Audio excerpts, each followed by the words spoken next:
Juntos novamente para a leitura do livro Brasil, Coração do Mundo, Pátria do Evangelho, psicografia de Francisco Cândido Xavier e o espírito de Humberto de Campos. Capítulo 11.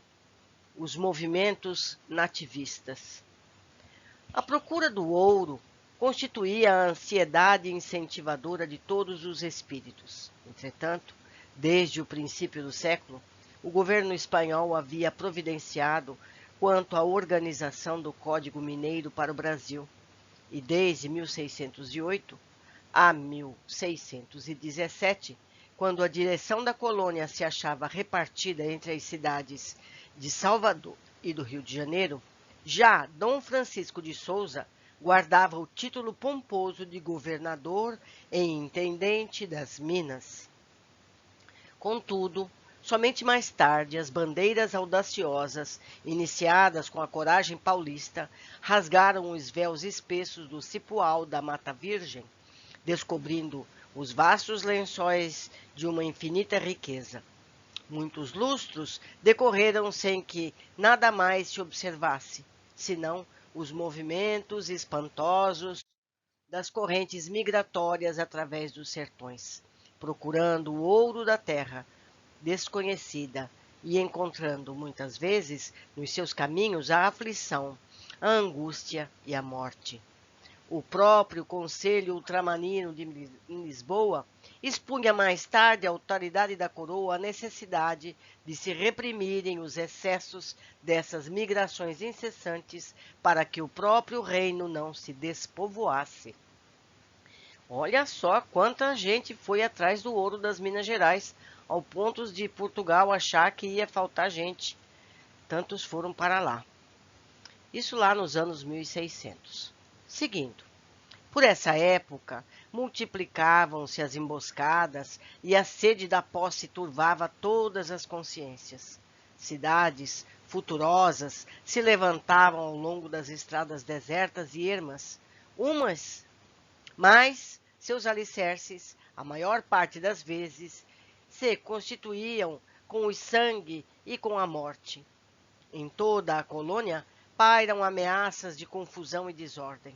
A lenda dos tesouros fabulosos, guardados no coração das selvas imensas, incendiava todos os ânimos e enfraquecia o ascendente da lei em todos os espíritos.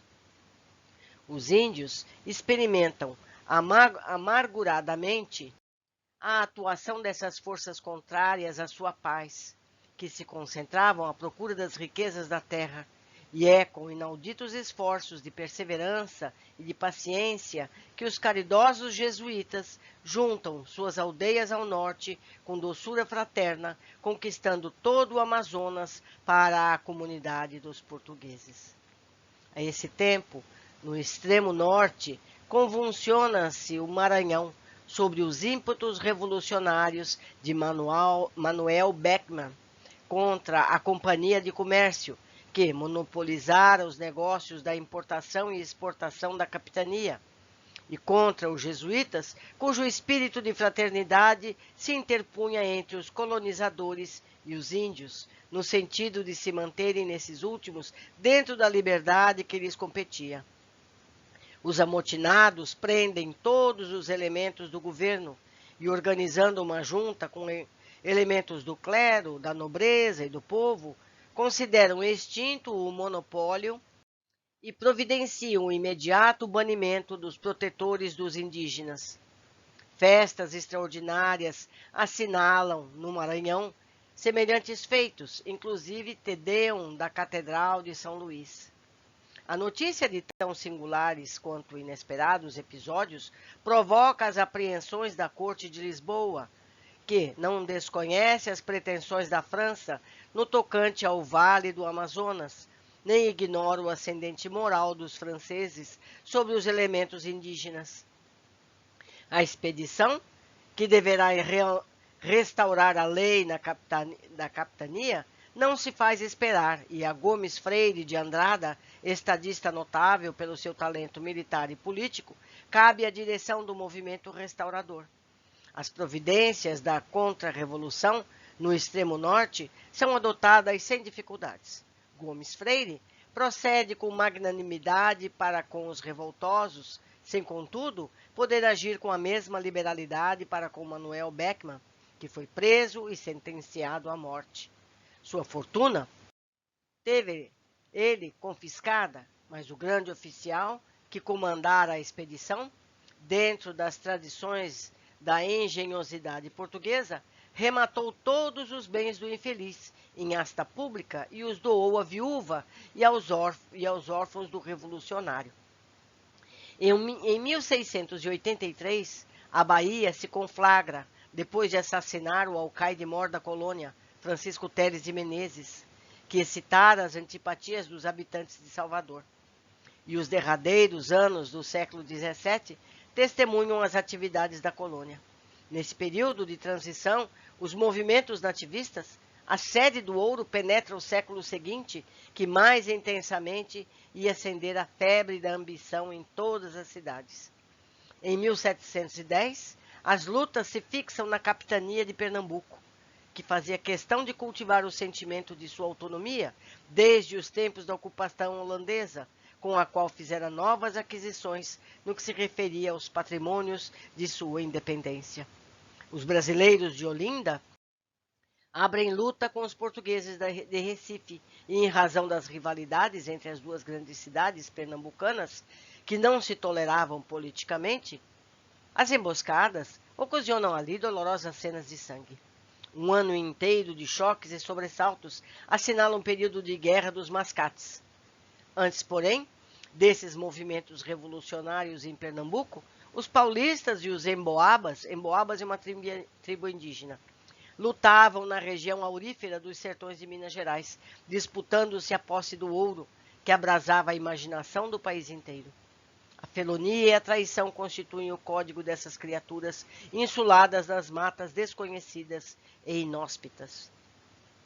Pela mesma época, a França, que sempre custou a resignar-se com a influência portuguesa no Brasil, envia Duclerc para investir o porto do Rio de Janeiro com 1.000 homens de combate. A metrópole portuguesa não podia proteger de pronto a cidade do governador Francisco de Castro Moraes. Deixando-se dominar pela timidez, permitiu o desembarque das forças francesas, que todavia foram rechaçadas pela população carioca. Carioca é do Rio de Janeiro. Estudantes e populares lutaram contra o invasor. Algumas dezenas de franceses foram barbaramente trucidados. Fizeram-se ali mais de 500 prisioneiros e o capitão Duclerc acabou assassinado em trágicas circunstâncias. O governo do Rio não providenciou quanto ao processo dos criminosos, a fim de punir os culpados e definir as responsabilidades pessoais, provocando com isso a reação dos franceses, que voltaram a assediar a maior cidade brasileira. Do Quai-Torran vem a Bahia de Guanabara, acompanhado de cerca de 5.000 combatentes. O governador foge com quase todos os elementos da população, deixando o Rio de Janeiro à mercê dos corsários, que se ilustrava sob a proteção de Luís XIV.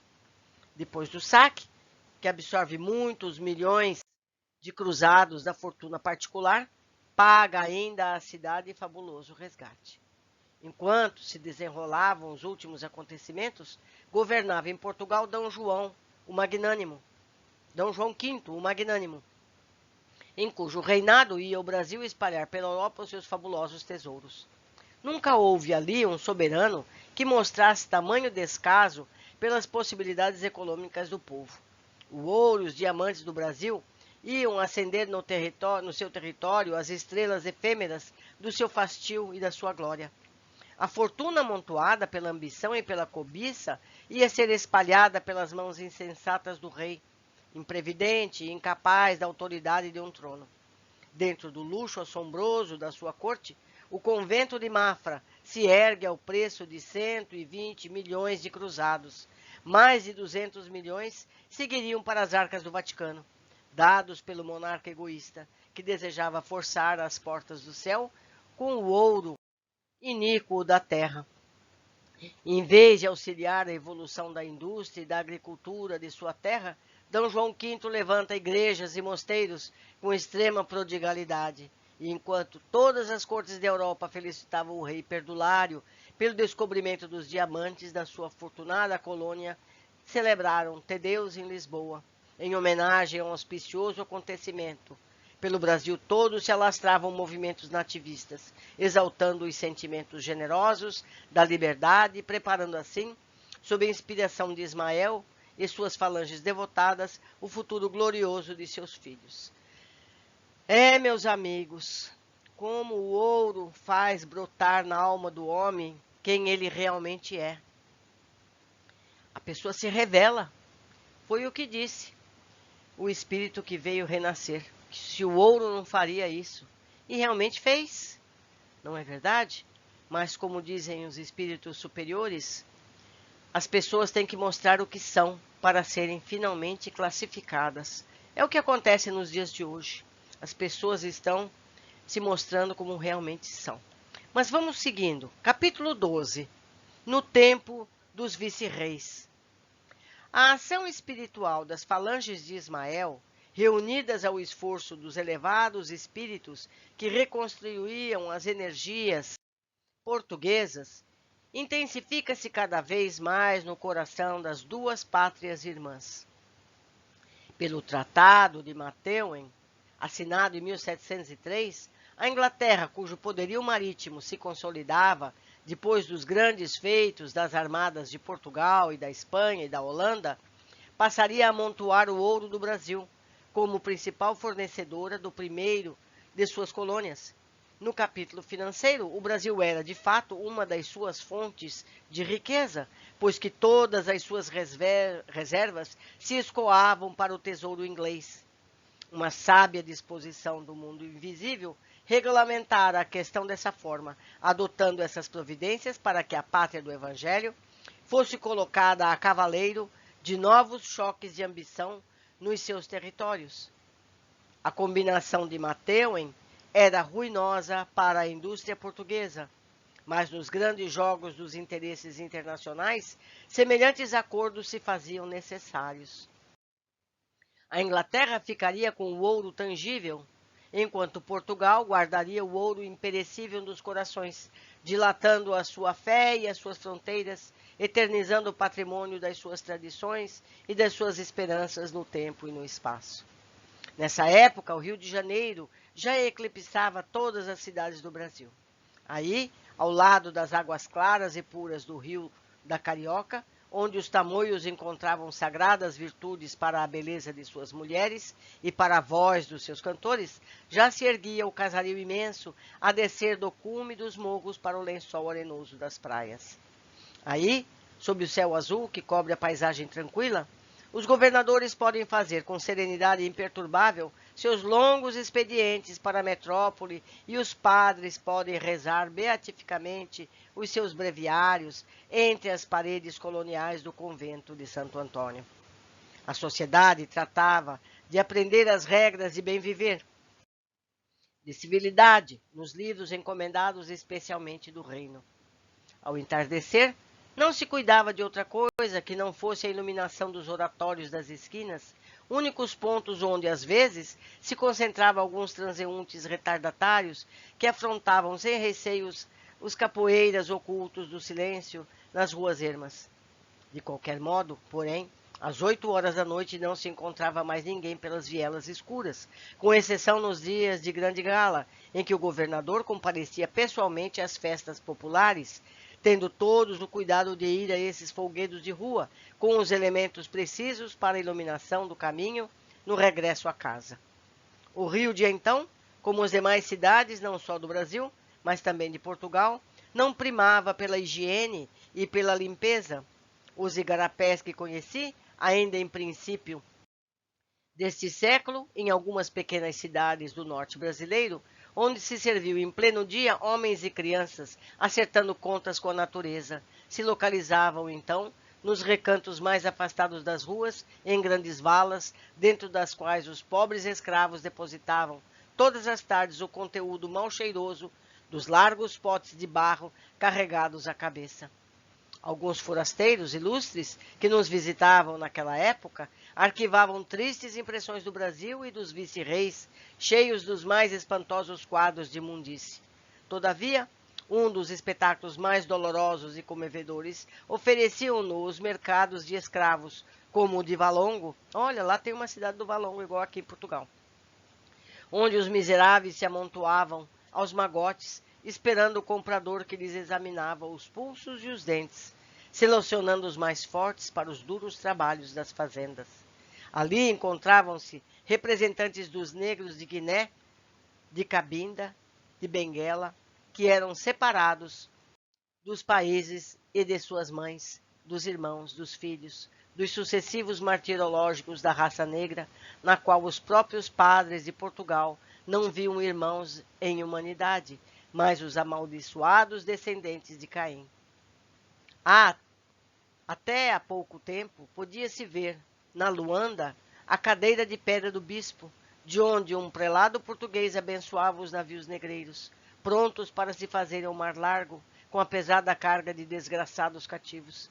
A bênção religiosa visava conservá-los vivos até os portos de destino, a fim de que os mais fartos lucros compensassem o trabalho dos hediondos mercadores. Estes últimos, no entanto, além da bênção, adotavam outras precauções, amontoando os desditosos africanos no porões infectos, onde viajavam como animais ferozes, trancafiados na prisão, para que não vissem, pela última vez, os horizontes do berço ingrato em que haviam nascido, vacinando-se contra as dores supremas da desesperação que os arrastaria para os abismos do oceano. Ismael, com as suas hostes do mundo invisível, consegue harmonizar lentamente os interesses espirituais de quantos se haviam estabelecido na pátria do Cruzeiro, sob a sua inspiração. A Igreja torna-se a protetora necessária da mentalidade infantil daquela época. Os templos da colônia abrem as portas para todos os infelizes e para todos os tristes. Os reinos organizam festanças periódicas, missas e procissões de fé, bem como folganças profanas, quais as da Cerração da Velha. Sobre as vistas condescendentes da igreja, os mensageiros do espaço se fazem sentir mais fortemente junto dos senhores, amenizando a situação amargurada dos míseros cativos. Sob as suas influências indiretas, organizam-se correntes de filantropia do mais elevado alcance. Costumes fraternos surgem espontaneamente no seio da população de todas as cidades brasileiras. O hábito de apadrinhar os negros faltosos ou fugitivos nunca é desrespeitado pelo Senhor. Reconhece-se o direito de propriedade aos escravos e o costume de ceder um dia ou dois aos trabalhos dos cativos é confirmado na lei em 1700. Alastra-se o precioso movimento de alforrias da pia batismal, onde, com um óbulo insignificante, são declarados livres os filhos dos escravos. As associações dos negros nas grandes cidades do país para a realização das suas festas de saudade das paisagens africanas são numerosas, com permissão de todas as autoridades. Os festejos originais do rei do Congo se levam a efeito com brilho às expensas dos senhores. A Igreja do Brasil abre seu culto de São Benedito e a Nossa Senhora do Rosário, tornando-se um refúgio de doce consolação para os pobres africanos. As ordens religiosas possuíam seus pretos, que eram também tratados e jamais poderiam ser vendidos. Porque o São Benedito é negro e a Nossa Senhora do Rosário também é negra. Nas fazendas, agrupam-se eles em famílias, que nas mais das vezes eram plenamente alforriadas em testamento dos proprietários. Todos os hábitos em voga na época dão testemunho da liberdade brasileira, porquanto em nosso país nunca a emancipação foi impedida por lei, como em outras nações. A filantropia dos brasileiros cedo começou o movimento abolicionista e em prova da profunda assistência espiritual que acompanhava essas ações da pátria, do Evangelho, e que nunca teve o Brasil um código negro, à maneira da França e da Inglaterra. A verdade espiritual que paira acima das considerações de todos os historiadores, é que Ismael preparou aqui a oficina da fraternidade, onde os negros, incompreendidos, vinham erguer a pátria da sua descendência. Se sofreram nas mãos de alguns escravocratas impiedosos, seus prantos e sacrifícios iam florescer o tênue rocio das bênçãos do céu na terra do Evangelho, clarificando-lhe mais tarde os caminhos, quando seus corações resignados e sofredores se dilatassem na alma fraterna dos filhos e dos netos. Meus amigos, a escravidão é muito triste. É muito triste. Mas a gente sempre lembra que no Brasil a escravidão foi paulatinamente encerrada, passo a passo. E vale lembrar que D. Pedro II caiu de seu posto justamente por conta de ter libertado os escravos. Mas isso deve ser contado mais adiante neste mesmo livro. Um abraço a todos, eu os espero em breve.